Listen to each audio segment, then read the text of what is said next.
মহিলাদের জন্য ফ্রি বাস পরিষেবা পশ্চিমবঙ্গে চালু হওয়াতে খুশি মহিলা থেকে ছাত্রীরা।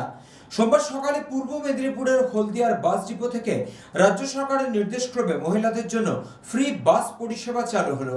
মহিলাদের হাতে 0 টাকার টিকিট তুলে দেন হলদিয়ার বিধায়ক প্রদীপ বিজলি।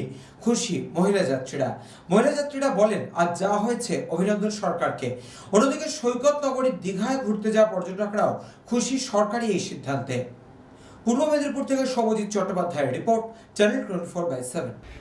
আজকে তো 1 তারিখ থেকে আপনাদের জন্য ফ্রি করা হয়েছে। আজকে কোনো টিকিট কাটতে হচ্ছে আপনাদের? না টিকিট কাটতে হয়নি। কতটা ভালো লাগছে আপনাদের এই এটা যে আজকে অনেকটাই ভালো লাগছে, এটা সুবিধা হয়েছে আমাদের জন্য মেয়েদের।